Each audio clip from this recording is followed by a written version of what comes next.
ንኣሌክስ ዘይሓሰቦ ነገር ብድንገት ማለት እዩ ትማሊ ብጣዕሚ ተናዲዱ ስለዝነበረ ካብ ሊሊ ክወፅእ ከሎ ዘይሓሰቦ ነገር ኣጋጢምዎ ማለት እዩ። ሰላም ሰላም ናይ ሸዊት ዩቱብ ተኸታተልቲ ዝኾንኩም ከመይ ኣለኹም? ሰላም ዲኹም?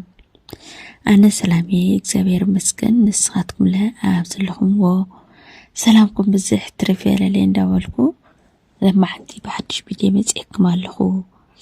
ነዛ ቪድዮ ክትበሩ ከለኹ ላይክ ብምግባር ጀምሩ ኢኹም ማለት እዩ። እና ለማዓንቲ ብሓድሽ ቪድዮ መፅአኩም ዘለኹ ስድማ ብዛዕባ ሊሊና ኣሌክስ መፅአኩም ዘለኹ ማለት እዩ። ትማሊ ኣሌክስ ናብ ሊሊ ከም ዝኸደ ማለት ሊሊ የነገረኩም ነይረ። ኣጋጣሚ ሆስፒታል ከም ዝኣተየት ዝኾነ ቀሊል ነገር እዩ፣ ብዙሕ ዝካበድ ነገር ይኾነት ይህምዋ ማለት ምግብ ገለ ስለዓፀዋ እዩ ሕክምና ኣትያ ነይራ ማለት እዩ። ከቢድ ይኾነ እግዚአብሔር ይመስገን ከቢድ መሲል ነይሩ፣ ግን ደሕና እዩና ደሓንያ ነይራ ተመስገን ሙሉእ ምሕረት ይግበረላ ማለት እዩ። እና ቤቲ ንዳጊ ደውላትሉ ማለት እዩ። ሊሊ ከምዚ ተፀላኣ አንድ በት ድማ ሆስፒታል ከም ዝኣተወት ደውላትሉ። ዳጊ ድማ ንኣሌክስ ግድን ክፅውዖ ስለ ዘለዎ ሒዝዎ ከይዱ ማለት እዩ። ሊሊ ግን ብፍፅም ዘይክትቅበሎ ኣይከኣለትን ዝነገር ዘይ ማለት እዩ። ኣሌክስ ምስ ኣመኻዱ ደስተኛ ክትኮነ ኣይከኣለትን ማለት እዩ። እና ኣሌክስ ብጣዕሚ ሓዚኑ ብጣዕሚ ተባሳጭ ማለት ዝኩሉ ብሰንኪ እኮ ዝኸውን ዘሎ ኣነስ ስለምንታይ ገሌሉ ብጣዕሚ ተናዲዱ ማለት እዩ።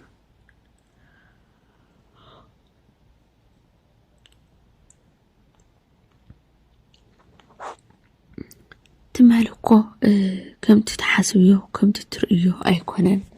በቃ ማለት ምንም ነገር መስኣሲ ምንም ነገር ዝፈጽምናዮ ነገር የለን እና በቃ ከም ዘይትኾነ ነፍስኺ ኣይተውድቂ ኣይትሕመሚ ገለ እንዳበላ ማለት እዩ።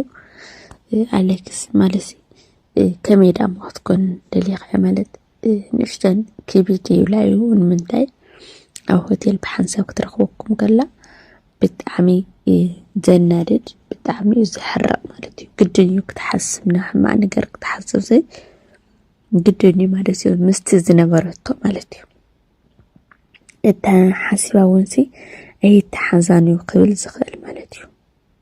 እና ሊሊ በቃ ማለት ሕጅስ ክትዕርፍ ክትስሕቅ ገለ እዩ ዝግባእ ነይሩ ቤተሰብ ማለት እዩ። ብሓቂ ልብለኩም ኣለኹ ብጣዕሚ ተሕዝነካ ማለት እዩ። ከም ድራማ ማለት እዩ። ብሓቂ ይኾነ ቤተሰብ ሓቂ ከይመስለኩም ሓቂ ይኾነ ከም ድራማ ኮይና ሆና ትወሰኸላ ትሕዝን ታሊሊ ናይ ሊሊ እንትን ኮይና ትስራሕ ኣለላ ሊሊ ማለት እዩ። ናይ ካልእ ሰብ ዋላ ሽታሓን ብጣዕሚ ተሕዝነካ ማለት እዩ።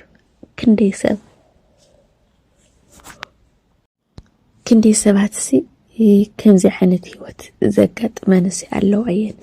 እዚ ከም ትምህርቲ ክንተወሲድናዮ ብዙሕ ነገር ክንመሃረሉ ንኽእልና ማለት እዩ። ሓደ ወዲ ንጓል ከመይ ገይሩ ክሕዛ ኣለዎ፣ ሓንቲ ጓል ንወዲ ከመይ ገይራ ክትሕዝ ኣለዋ። እዚ መቸም ንሕና ይጠፍአና እዩ ኣይብለን ቤተሰብ ማለት እዩ።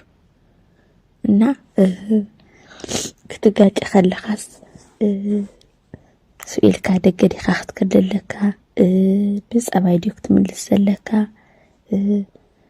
በቃ ክትረዳዳ እዩ ዘለካ እምበር ግጭት ግድን ኣብ ሂወት ዘሎ ቤተሰብ ማለት እዩ። ካብ ወዲ ሰብ ዝርሕቕ ኣይኮነ ምግጫይ ማለት እዩ። ግን ንስኻ እንድሕር ክትፈትሖ ለይኽኢልካ ብጣዕሚ እዩ ከቢድ ቤተሰብ ማለት እዩ። ናብዚ ኮነ ነገር ሪኢኹም ኢኹም መቸም ሕጂ ካብ ንሊላ ኣሌክስ ብዙሕ ርሕቐት ዘይከድና ከመይ ኢሎም ኣበይ በፂሖም ኣበይ ነይሮም ኣበይ ንው ጠፍአና ይብል ማለት እዩ። ብርግፅ ኣሌክስ ጌጋ ኣለዎ እዩ። ንምንታይ ጌጋ ትልኩም ከዓነ ታብ ንእሽተይ ኣብ ደገ ብምሕዳሮ ጌጋ ከኣመልክቶ ለኸላ ከኣምን ኣይከኣለን።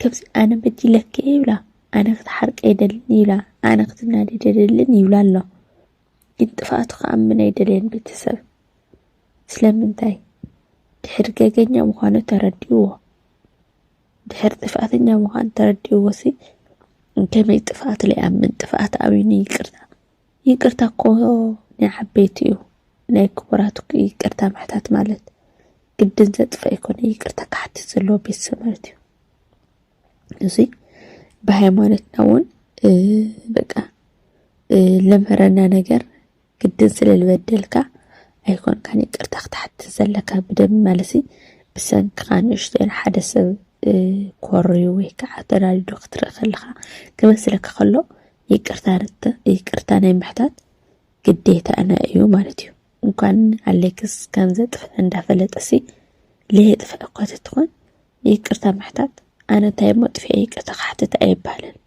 بيت مالت يقرتا محتات ناي حبيت مبر ويني تحتات ويني وردتنياتات أيكونان مالتيو عليكس كعني أنا من سكور هو زد فهو نقريب لنا ولا عليكس نخي زوي يقرتا نخي حتى دحر حريب الله مالتيو حبي جيجا بونت حبي جيجا محجي بسون كتانا لي حكم من أتى السيل قليل كيرو زي نفسك أصير زل حجي لي مالتيو إنها للي كتر خمسة تلي بك أسخاخ حمامي أسخاخ تحمل نزلقة أنا نغي حمل أنا قمزي نغي كون تدلت تغنيرها كم زي مقبر كنيرها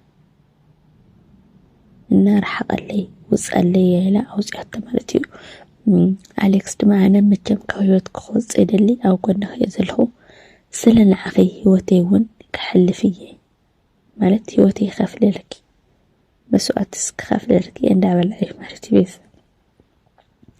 تمسوعتي أوالد من بمصاديو أول دمسي خانا أبي محرار ديو ويس تأيو تمسوعت تخاف لله مالتي مسوعت مخفال قوي تفاتك خام إيماني زجمر بيتستا مالتي تفاتك أمني خالنا ليكس لما ننيو كعرقو تسفاي كبر مالتي وليلون كتردو اللي تقوون ويني كويو تمثل الوصات إن عليكس كم تسللو تبتع من دات وحساجوا إن داتنا ندي خيدو مالت أو قلنا خوانز كبوا نابرا كريا كيد اللي يوزعليك بهالكله دسايولي جنس كله بعلو زمصايو بيتسا مالتيو بسببو يو للي سبي كبرت مالتي